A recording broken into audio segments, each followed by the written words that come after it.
¿Sabías que al papa más poderoso del mundo lo llamaron inadecuado cuando llegó al Vaticano? ¿Sabías que hubo quienes apostaron que no duraría ni 6 meses en Roma? Pero algo extraordinario sucedió. Este hombre humilde, este sacerdote que eligió vivir entre los más pobres del mundo, se convirtió en el papa que silenció a todos sus críticos con una sola palabra: amor. El hombre que los medios llamaron el candidato imposible, el hombre que conquistó corazones desde las favelas de Perú hasta los salones del Vaticano. Una historia que te va a emocionar, te va a inspirar y te va a demostrar que cuando Dios elige a alguien, no hay poder humano que pueda detenerlo. Prepárate para conocer cómo un niño pobre de Chicago se convirtió en León XIV y cambió la Iglesia Católica para siempre.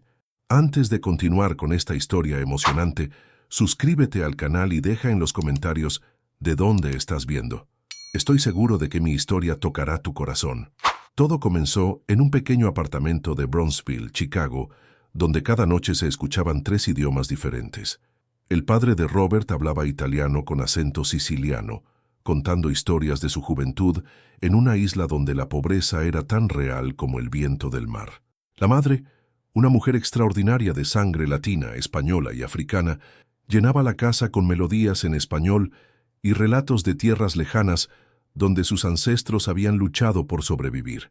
Y allí, en medio de esa sinfonía de culturas, crecía Robert, absorbiendo cada historia, cada tradición, cada dolor y cada esperanza de sus padres.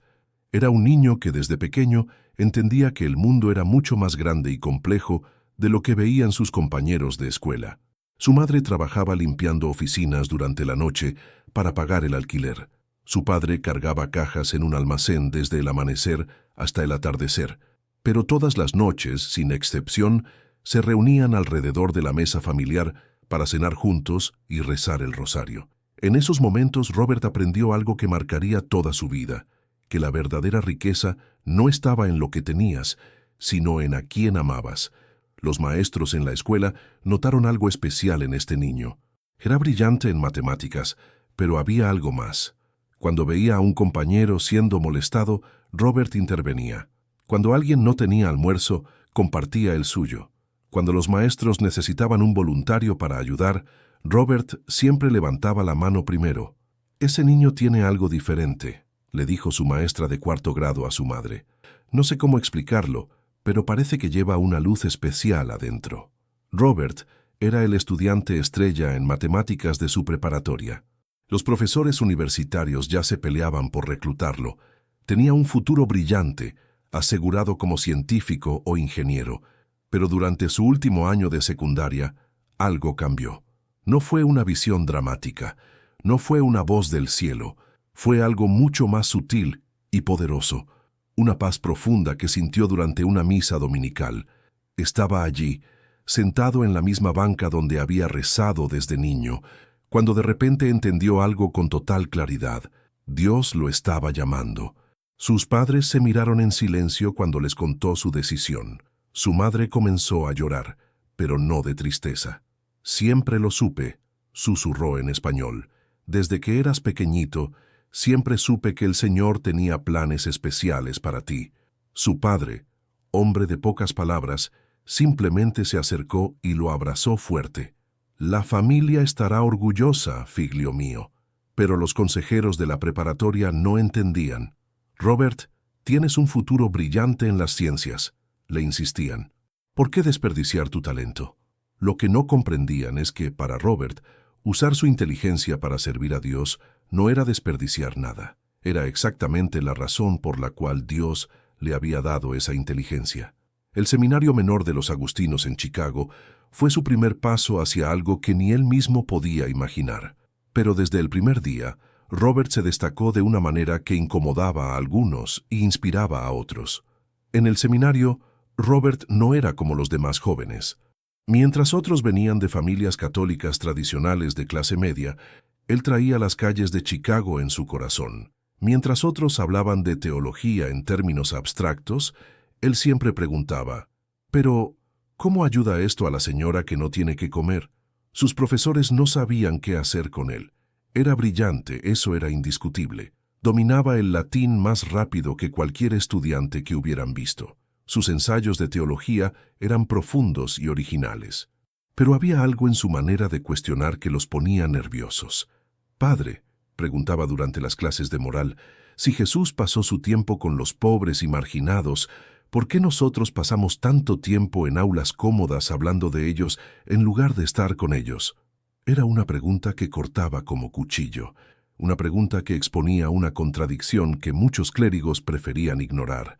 Pero lo que realmente estableció a Robert como diferente fue lo que hacía los fines de semana. Mientras otros seminaristas descansaban o estudiaban, él tomaba el autobús hacia los barrios más peligrosos de Chicago para trabajar como voluntario en comedores populares y refugios para indigentes.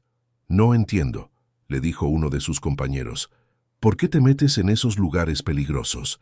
La respuesta de Robert fue simple pero poderosa. «Porque ahí es donde está Jesús». Cuando Robert se graduó del seminario menor, todos esperaban que siguiera el camino tradicional: universidad católica, seminario mayor, ordenación y una carrera cómoda en alguna parroquia próspera de Chicago. Tenía todo para triunfar en el sistema eclesiástico americano. Pero Robert tenía otros planes, planes que escandalizarían a su familia y que lo pondrían en un camino que nadie podía prever. En lugar de quedarse en Chicago, decidió estudiar en la Universidad Villanova, pero no para seguir el camino fácil hacia el sacerdocio. Estudió matemáticas, se graduó con honores, y durante 4 años vivió como un estudiante normal, cuestionando si realmente Dios lo estaba llamando o si todo había sido una ilusión juvenil. Sus padres estaban confundidos, sus antiguos profesores del seminario estaban decepcionados. «Después de todo lo que invertimos en él, ¿se va a dedicar a los números?», murmuraban. Pero algo extraordinario estaba sucediendo en el corazón de Robert durante esos años universitarios. Lejos de alejarlo de Dios, sus estudios de matemáticas lo acercaron más a él. En cada ecuación perfecta, en cada teorema elegante, Robert veía la mano de un creador infinitamente inteligente. En cada problema complejo que resolvía, entendía mejor la complejidad y belleza del plan divino. Fue durante su último año de matemáticas que tomó la decisión más importante de su vida, una decisión que lo llevaría desde las aulas de Villanova hasta el trono de San Pedro. Un día de septiembre, Robert apareció sin previo aviso en la puerta del convento agustino de Chicago. Los frailes pensaron que era un estudiante perdido pidiendo direcciones, pero las palabras que salieron de su boca los dejaron sin aliento. «Padres, creo que Dios me está llamando a ser uno de ustedes. ¿Me aceptarían?» El superior del convento, el padre Thomas, miró a este joven de 22 años que había llegado con una mochila gastada y ojos llenos de determinación. «Hijo», le dijo, «el sacerdocio no es un juego, es una vida de sacrificio total. ¿Estás seguro de lo que pides?» La respuesta de Robert fue tan simple como poderosa. «Padre, he pasado 4 años estudiando las leyes que gobiernan el universo. Ahora quiero dedicar mi vida a servir al legislador que las creó». Era una respuesta que demostraba una madurez y una profundidad que impresionó a todos los frailes presentes. Aquí había un joven que no venía huyendo del mundo, sino que venía después de conocerlo y elegir conscientemente algo más grande. Los meses siguientes fueron los más intensos de la vida de Robert. Los agustinos tenían una tradición de formación rigurosa que probaba no solo la inteligencia, sino la resistencia espiritual de los candidatos. Despertarse a las 5 de la mañana para oración, largas horas de estudio de teología y filosofía, trabajo manual en la huerta del convento, silencio prolongado para la meditación. Pero lo que más impresionó a sus formadores fue algo diferente. Cada vez que Robert tenía tiempo libre, pedía permiso para visitar los hospitales y asilos cercanos, no para cumplir una tarea, sino porque, genuinamente, disfrutaba estar con los enfermos y ancianos. «Hermano Robert», le preguntó un día el padre Thomas, «¿por qué buscas tanto el sufrimiento ajeno?» «No busco el sufrimiento, padre», respondió Robert con esa sonrisa que se haría famosa décadas después. «Busco a Jesús, y él me dijo que lo encontraría en los más pequeños de sus hermanos». Después de hacer sus votos solemnes, Robert fue enviado a Roma para completar sus estudios en Derecho Canónico. Era un honor reservado solo para los candidatos más prometedores. Pero Robert llegó a la ciudad eterna con el mismo espíritu humilde que había mostrado en Chicago. Mientras otros estudiantes extranjeros trataban de impresionar a los profesores con su conocimiento teórico, Robert hacía algo diferente. Los fines de semana, exploraba los barrios pobres de Roma, visitaba iglesias pequeñas en la periferia, conversaba con sacerdotes que trabajaban con inmigrantes y refugiados. ¿Qué hace este americano en nuestro barrio?, se preguntaban los romanos. Pero pronto descubrieron que Robert no era un turista religioso.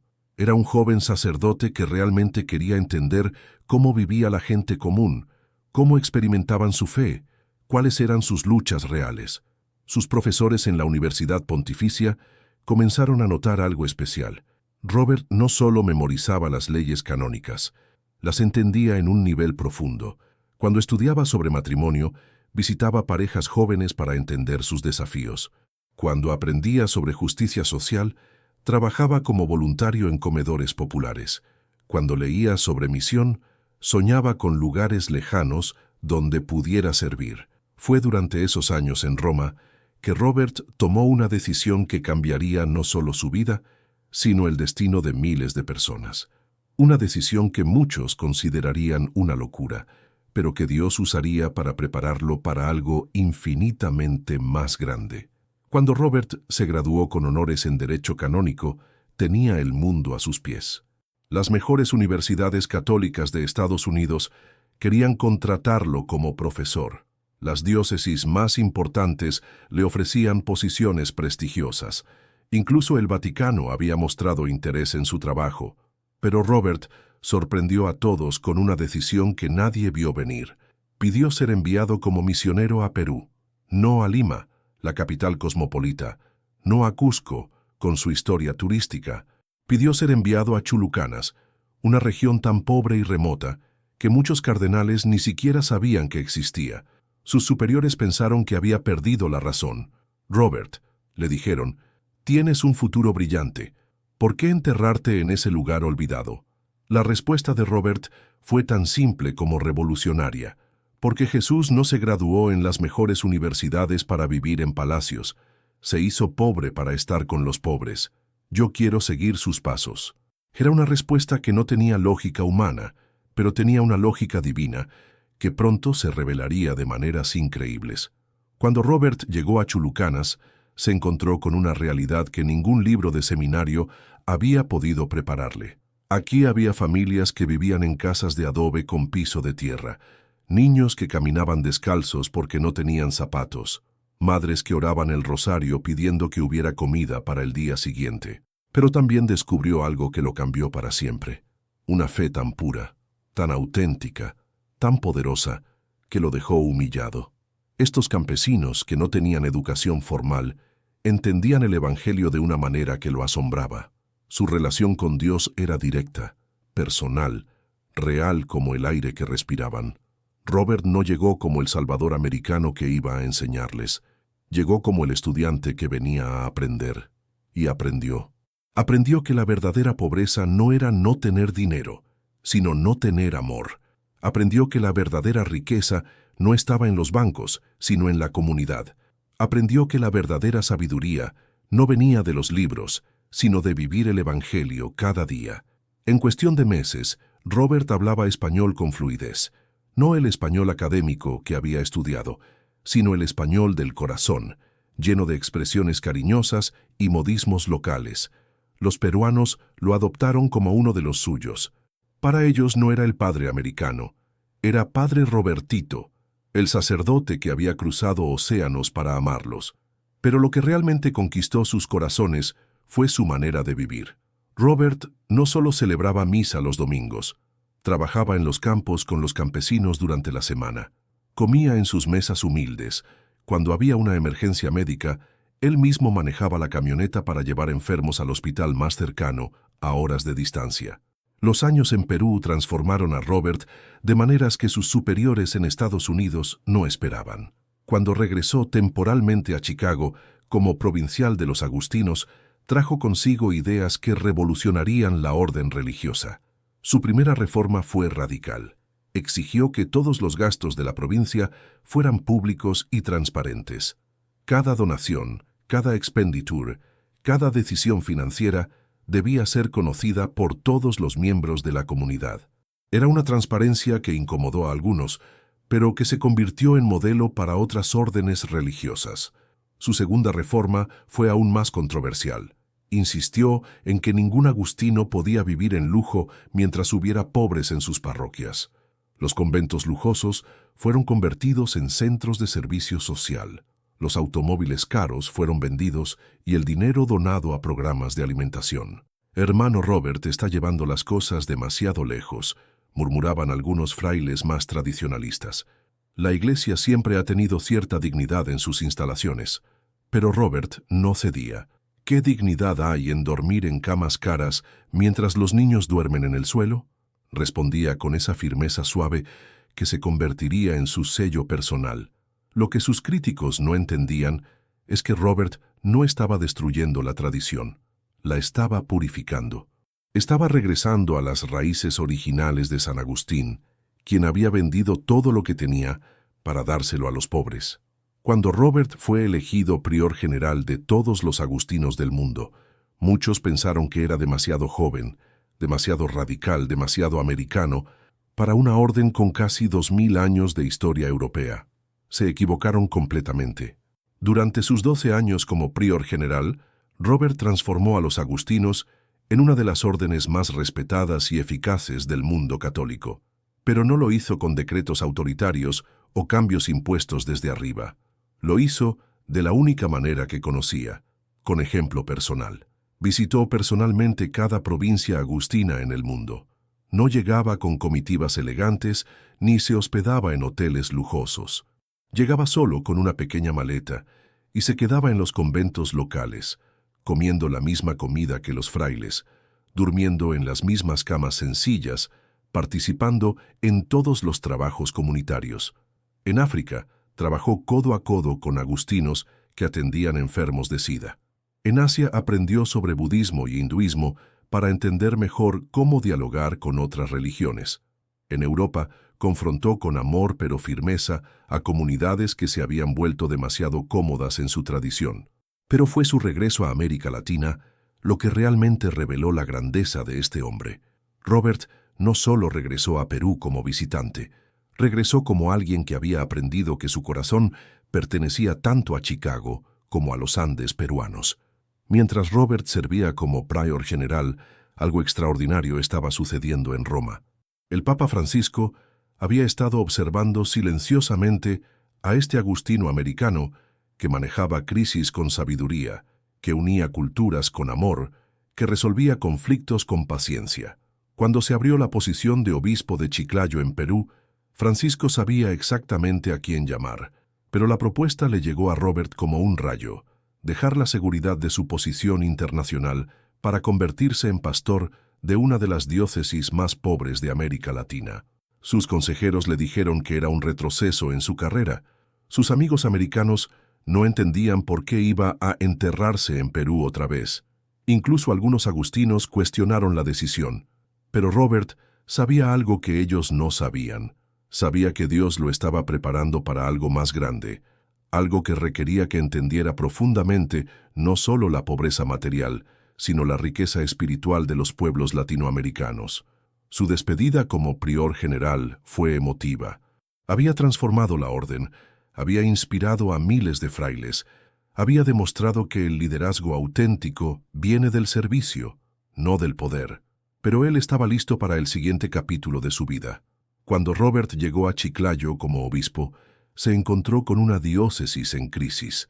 Décadas de mal manejo habían dejado las finanzas en ruinas. Muchas parroquias estaban abandonadas. Los sacerdotes trabajaban sin recursos.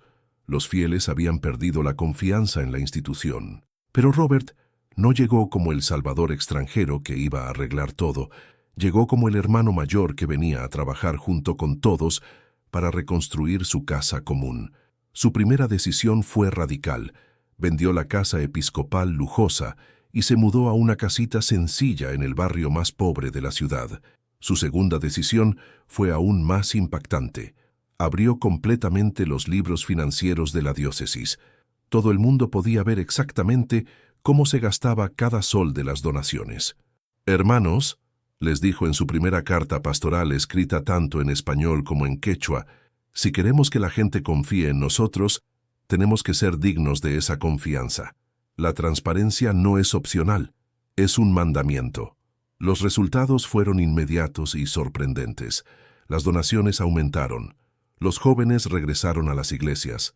Las vocaciones sacerdotales se multiplicaron. Pero lo más importante, la diócesis se convirtió en un modelo de servicio social que otras regiones comenzaron a imitar. Los años como obispo de Chiclayo no fueron fáciles para Robert. Tuvo que enfrentar escándalos heredados, crisis económicas, desastres naturales y presiones políticas. Pero cada crisis reveló más claramente el carácter excepcional de este hombre. Cuando el fenómeno del niño devastó la región, Robert no se quedó en su oficina coordinando ayuda. Se puso botas de goma y trabajó personalmente en las zonas inundadas, cargando sacos de arroz, consolando a familias que habían perdido todo, durmiendo en refugios temporales junto con los damnificados. Cuando escándalos de corrupción sacudieron el gobierno local, Robert no se escondió detrás de la neutralidad diplomática. Habló claramente contra la injusticia, pero siempre con amor, siempre llamando a la conversión, nunca condenando a las personas, sino a sus acciones. Cuando grupos extremistas amenazaron a sacerdotes que trabajaban con comunidades indígenas, Robert no trasladó a los sacerdotes a lugares seguros. En lugar de eso, se mudó temporalmente a las zonas de riesgo para estar con ellos, demostrando que un obispo no abandona a sus ovejas cuando llegan los lobos. Estas decisiones valientes pero controvertidas comenzaron a crear dos bandos claros, quienes lo amaban y quienes lo consideraban demasiado radical. Pero Robert no parecía preocuparse por las opiniones. Su único foco era servir a su rebaño con la misma intensidad con que Jesús había servido a los suyos. Mientras Robert transformaba silenciosamente una diócesis peruana, algo extraordinario estaba sucediendo en el Vaticano. El Papa Francisco había estado recibiendo informes detallados sobre este obispo americano que estaba logrando milagros pastorales en una de las regiones más desafiantes de América Latina. Los números eran impresionantes: aumento en asistencia a misa, reducción en pobreza extrema, mejora en indicadores de educación, crecimiento en vocaciones religiosas. Pero lo que realmente capturó la atención del Papa fueron las historias humanas. Historias de familias reconciliadas, de jóvenes que habían dejado las drogas, de comunidades que habían recuperado la esperanza. Francisco decidió conocer personalmente a este obispo del que tanto hablaban. La audiencia privada en el Vaticano duró 3 horas, cuando normalmente eran de 30 minutos. Nadie sabe exactamente qué se dijeron, pero cuando Robert salió de esa reunión, tanto él como el Papa sabían que Dios tenía planes más grandes. Pocas semanas después llegó la llamada que cambiaría todo. Robert era nombrado prefeito del diasterio para los obispos, una de las posiciones más poderosas del Vaticano. Era responsable de evaluar y recomendar candidatos para obispos en todo el mundo. Era efectivamente el hombre que ayudaría a elegir el futuro liderazgo de la Iglesia Católica Global. La noticia cayó como bomba en los círculos vaticanos. Un americano, un hombre que había pasado décadas en lugares remotos, alguien sin experiencia en la diplomacia romana. Muchos cardenales europeos no podían creer lo que estaba sucediendo, pero Francisco sabía exactamente lo que hacía. Había encontrado a alguien que entendía a la Iglesia desde abajo hacia arriba, no desde arriba hacia abajo, alguien que había vivido entre los pobres, no solo hablado de ellos, alguien que medía el éxito no en términos de poder acumulado, sino en términos de vidas transformadas. Cuando Robert llegó a Roma como prefeito del diasterio para los obispos, muchos esperaban que se adaptara rápidamente a las costumbres vaticanas, que aprendiera los protocolos complicados, que cultivara las relaciones políticas necesarias, que jugara el juego diplomático que caracterizaba a la curia romana. Pero Robert tenía otras ideas que pondrían patas arriba todo el sistema tradicional de selección de obispos. Su primera innovación fue radical. En lugar de basarse solo en recomendaciones de otros cardenales, Robert instituyó consultas directas con las comunidades laicas. Quería saber qué pensaban los fieles comunes sobre sus posibles pastores. Era una democratización sin precedentes en la historia de la Iglesia. Su segunda innovación fue aún más controvertida. Priorizó candidatos que tuvieran experiencia real, trabajando con los pobres sobre aquellos que solo tenían títulos académicos impresionantes. Prefiero un sacerdote que haya cambiado pañales a bebés abandonados que uno que haya escrito 10 libros sobre teología moral, declaró en una reunión que se volvió legendaria. Los cardenales tradicionalistas estaban escandalizados. «Este americano está destruyendo siglos de tradición», murmuraban en los pasillos del Vaticano. Pero los resultados eran innegables. Los obispos que Robert recomendaba se convertían en pastores extraordinarios, queridos por sus comunidades y efectivos en sus ministerios. Francisco observaba todo con satisfacción silenciosa. Había apostado por Robert, y el americano estaba demostrando que su apuesta había sido correcta. Cuando Francisco anunció que Robert sería creado cardenal, Roma se dividió en dos bandos claramente definidos. Por un lado, estaban quienes celebraban la decisión, sacerdotes jóvenes, líderes laicos comprometidos, obispos que habían trabajado con los pobres. Por otro lado, estaban los tradicionalistas que veían en Robert una amenaza a todo lo que consideraban sagrado en la Iglesia. El día del consistorio, cuando Robert recibió el capelo rojo de manos del Papa, algo extraordinario sucedió. En lugar de dar el discurso protocolar de agradecimiento, Robert habló desde el corazón. «Santo Padre, acepto este honor no para mí, sino para todos los pobres del mundo que merecen tener voz en los salones del poder.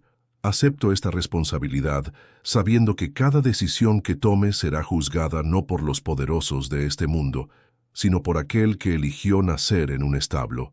Era un discurso que electrizó a algunos e incomodó a otros. Pero todos entendieron el mensaje. Había llegado a Roma un cardenal diferente, un cardenal que no iba a cambiar para adaptarse al sistema, sino que iba a trabajar para que el sistema se acercara más al Evangelio. Los meses siguientes fueron intensos. Robert trabajó incansablemente en el diasterio para los obispos, pero también encontró tiempo para hacer algo que ningún cardenal había hecho antes. Visitaba regularmente los barrios pobres de Roma, no para ceremonias oficiales, sino simplemente para estar con la gente. Pero entonces sucedió algo que nadie esperaba. El Papa Francisco, el hombre que había sido mentor y padre espiritual de Robert, comenzó a mostrar signos de una enfermedad grave. Los rumores se extendieron por el Vaticano como fuego en pasto seco. ¿Cuánto tiempo le quedaba? ¿Quién podría sucederlo? Robert sintió como si el mundo se le viniera encima. Francisco no era solo su jefe, era su amigo, su guía espiritual, el hombre que había creído en él cuando nadie más lo hacía. La idea de perderlo era casi insoportable. Durante esos meses difíciles, Robert pasó innumerables horas en la capilla privada de Francisco, orando juntos, hablando sobre el futuro de la Iglesia, preparándose para una despedida que ambos sabían que era inevitable. «Robert», le dijo Francisco una tarde, con esa voz ya debilitada pero aún llena de sabiduría, «la Iglesia va a necesitar líderes valientes en los años que vienen, líderes que entiendan que nuestro poder viene de Dios, no de nosotros mismos». Esas palabras se grabarían en el corazón de Robert para siempre. Cuando Francisco murió, el mundo católico lloró como no había llorado en décadas. Había sido un papa revolucionario, un papa que había acercado la Iglesia a los pobres, un papa que había demostrado que la autoridad verdadera viene del servicio. Robert fue uno de los que más sufrió esa pérdida. Había perdido no solo a un papa, sino a un padre espiritual, a un amigo, a la persona que más había influido en su vida sacerdotal. El funeral de Francisco fue una demostración mundial de amor. Líderes de todas las religiones vinieron a despedirlo. Millones de personas llenaron las calles de Roma, pero entre toda esa multitud había un hombre que lloraba en silencio, preguntándose cómo la Iglesia podría continuar sin esa guía extraordinaria. Ese hombre era Robert Francis Prevost, y no tenía idea de que en pocas semanas él mismo estaría caminando por esos mismos pasillos del Vaticano, pero ya no como cardenal, sino como el líder de 1.000 millones de católicos en todo el mundo. Cuando los 117 cardenales se encerraron en la Capilla Sixtina para elegir al nuevo papa, Roma se llenó de especulaciones.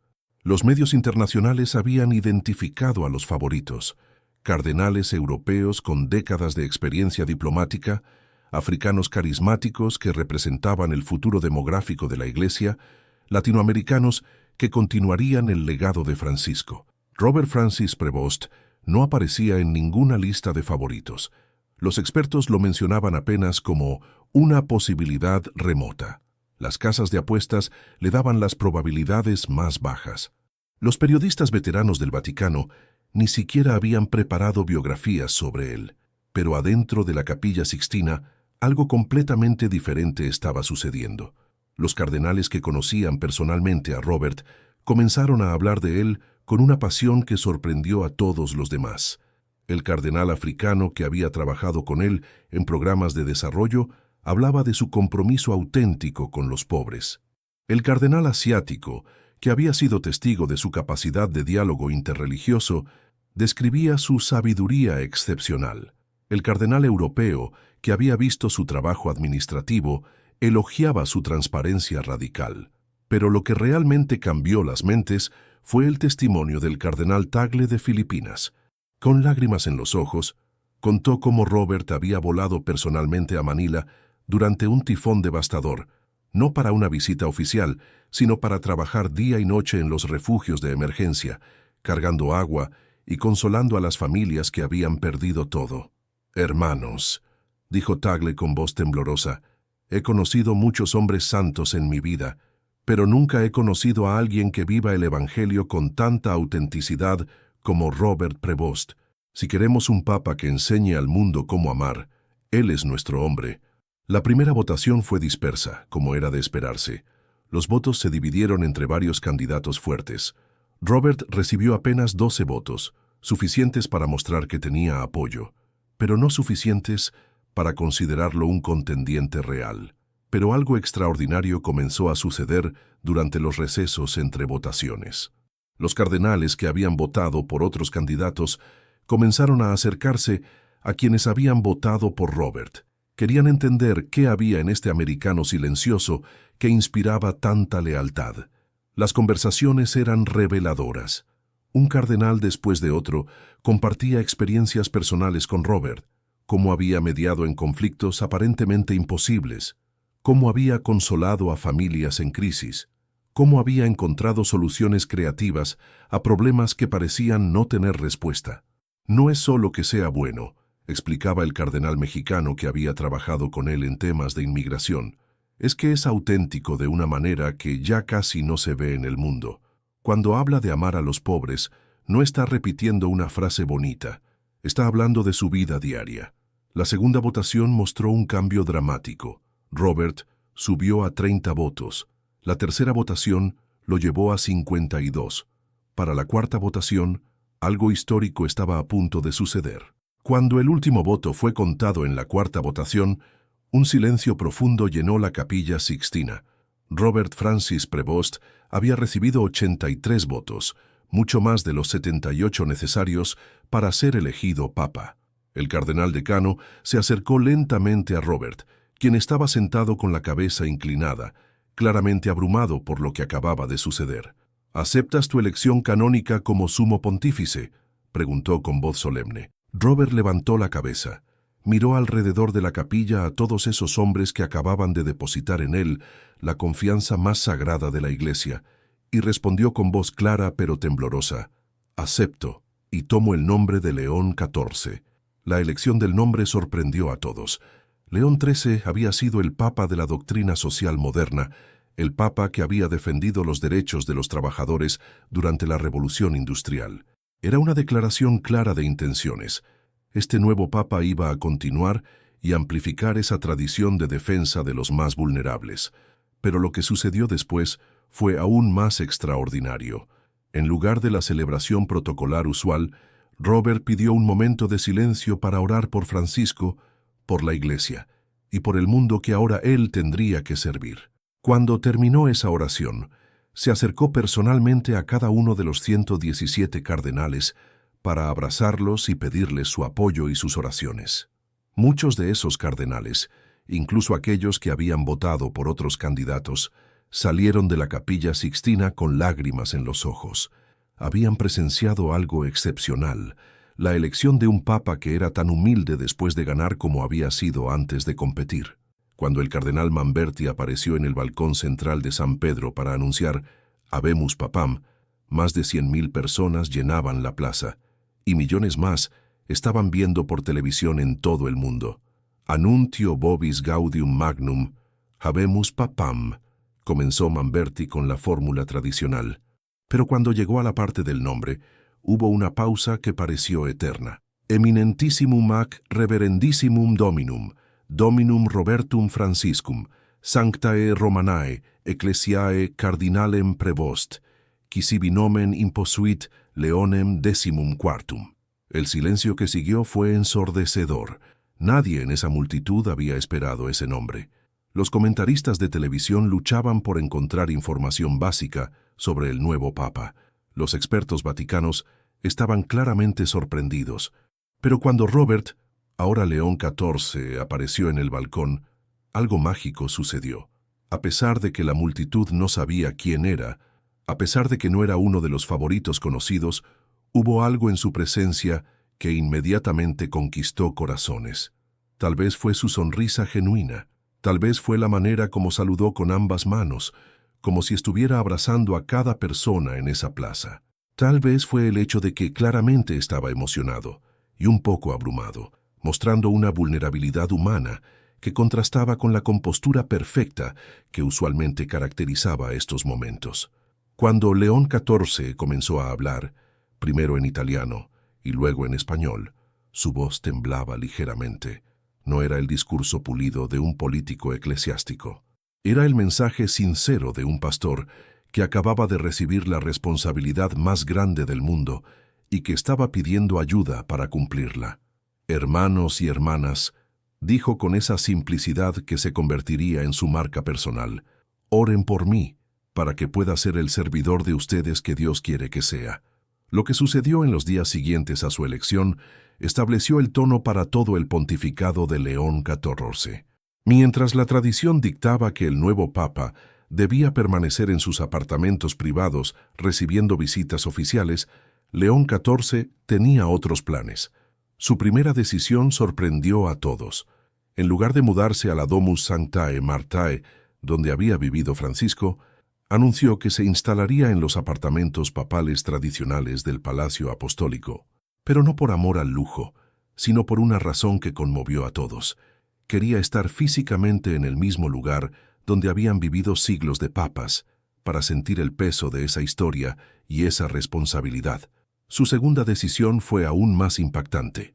Canceló todas las audiencias protocolares programadas para los primeros días y pidió que lo llevaran directamente a los hospitales y orfanatos de Roma.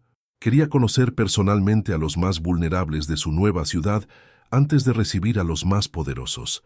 Las imágenes de León XIV visitando niños enfermos, consolando a ancianos abandonados, bendiciendo a inmigrantes en refugios temporales, dieron la vuelta al mundo en cuestión de horas. Este no era un papa que iba a gobernar desde un escritorio. Era un papa que iba a liderar desde las calles. Los cardenales tradicionalistas estaban nerviosos. «No se puede gobernar la Iglesia Universal desde los hospitales», murmuraban. Pero los católicos comunes estaban extasiados. Finalmente, tenían un papa que entendía que la Iglesia existe para servir, no para ser servida. La misa de inauguración del pontificado de León XIV estaba programada para ser una ceremonia tradicional con todos los protocolos habituales. Pero cuando llegó el momento de la homilía, León XIV hizo algo que nadie esperaba. En lugar de leer un texto preparado por teólogos vaticanos, sacó una hoja de papel arrugada de su bolsillo y comenzó a hablar desde el corazón. Su voz, amplificada por los altavoces de San Pedro, llegó clara y emotiva a los miles de peregrinos presentes y a los millones que seguían la ceremonia por televisión. «Hermanos», comenzó, «hace pocos días yo era solo un cardenal más, preocupado por hacer bien mi trabajo y servir a la Iglesia. Hoy, por un misterio que solo Dios entiende, soy su papa. Pero quiero decirles algo desde el fondo de mi corazón. No he cambiado. Sigo siendo el mismo Robert que creció en Chicago, que aprendió a amar en Perú, que descubrió en Roma que la iglesia es más hermosa cuando sirve que cuando es servida. Su voz se quebró ligeramente cuando continuó. Prometo ante Dios y ante ustedes que usaré cada día de mi vida para acercar esta iglesia a los más pequeños, a los más pobres, a los más olvidados, porque ahí es donde está Jesús esperándonos. Fue una homilía de apenas 10 minutos, pero cambió todo. Los cardenales que habían dudado de él se dieron cuenta de que habían elegido no solo a un administrador competente, sino a un pastor auténtico. Los fieles que no lo conocían se enamoraron instantáneamente de su sinceridad. Los líderes mundiales que habían venido por protocolo se fueron hablando de este papa extraordinario que acababan de conocer. Los primeros 100 días de León XIV establecieron un nuevo estilo papal que sorprendió incluso a los observadores más experimentados del Vaticano. En lugar de seguir la agenda tradicional, llena de audiencias diplomáticas y ceremonias protocolares, León XIV creó su propia rutina revolucionaria. Cada mañana comenzaba con una hora de oración silenciosa en su capilla privada.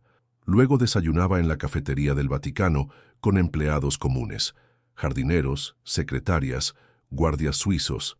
No era una estrategia de relaciones públicas, era su manera natural de conectar con las personas reales que hacían posible el funcionamiento diario del Vaticano. Sus audiencias oficiales también tomaron un carácter completamente nuevo. Cuando recibía a presidentes y primeros ministros, León XIV insistía en que parte de la conversación se dedicara a hablar sobre los pobres de sus países, no como tema diplomático, sino como preocupación pastoral real. «Su Santidad», le dijo en una ocasión un jefe de Estado claramente incómodo, «estos temas sociales son muy complejos para resolverlos desde el Vaticano». La respuesta de León XIV se volvió legendaria. «Hermano, Jesús no era diplomático cuando defendía a los pobres. Era directo. Yo también seré directo». Era una nueva manera de ejercer el papado que incomodaba a algunos, pero inspiraba a millones. Pero lo que realmente estableció a León XIV como un papa excepcional fueron las pequeñas acciones que los medios captaban casi por accidente. Como cuando paró su auto papal para bendecir a un niño en silla de ruedas que esperaba en la calle. Como cuando invitó a comer a una familia de refugiados sirios en sus apartamentos privados. Como cuando canceló una audiencia importante para visitar a una monja anciana que estaba muriendo en un hospital romano. Cada uno de estos gestos espontáneos se viralizaba en redes sociales, no porque el Vaticano los promocionara, sino porque tocaban algo profundo en el corazón humano, el anhelo de autenticidad en un mundo lleno de artificialidad. Los católicos comenzaron a hablar de León XIV de una manera que no habían hablado de ningún papa en décadas. No era solo respeto o admiración, era amor genuino, amor por un hombre que claramente los amaba primero. Pero el verdadero carácter de León XIV se revelaría no en los días tranquilos de su luna de miel papal, sino en la primera gran crisis que sacudió su pontificado apenas 6 meses después de su elección. Todo comenzó con una investigación periodística devastadora publicada simultáneamente en periódicos de 5 países. Los titulares eran brutales: escándalos financieros en diócesis dirigidas por candidatos recomendados por el Papa. La investigación revelaba que 3 obispos que León XIV había recomendado cuando era prefecto del diasterio para los obispos estaban siendo investigados por malversación de fondos. Los críticos del Papa saltaron como lobos hambrientos. Los cardenales tradicionalistas que nunca habían aceptado su elección vieron la oportunidad perfecta para debilitarlo. Los medios internacionales comenzaron a cuestionar su capacidad de juicio. Las redes sociales se llenaron de hashtags pidiendo explicaciones. Lo que sucedió después sorprendió incluso a sus más cercanos colaboradores. En lugar de esconderse detrás de comunicados oficiales del Vaticano o de culpar a subordinados, León XIV hizo algo que ningún papa había hecho en la historia moderna. Convocó a una conferencia de prensa abierta, donde él personalmente respondería todas las preguntas de los periodistas sin límites y sin temas prohibidos. Sus asesores estaban aterrorizados. «Santo Padre», le suplicaron, «es demasiado riesgo. Una palabra mal dicha puede crear un escándalo internacional». Pero León XIV tenía clara su estrategia. Si cometí errores, el mundo merece escuchar las explicaciones directamente de mí, no de un portavoz. La sala regia del Palacio Apostólico estaba llena hasta el último asiento. Periodistas de los 5 continentes, cámaras de las principales cadenas de televisión del mundo, corresponsales de los diarios más influyentes. Todos esperando ver si este papa americano sobreviviría a su primera gran crisis. Cuando León XIV entró, no llevaba la sotana papal formal. Vestía una simple sotana blanca, sin adornos. No había mesa que lo separara de los periodistas. Se sentó en una silla común, al mismo nivel que todos los demás. «Buenos días», comenzó con esa sonrisa que se había vuelto su sello personal.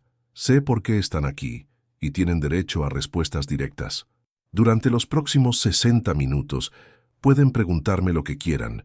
No hay temas prohibidos, no hay preguntas censuradas». La primera pregunta llegó como un misil.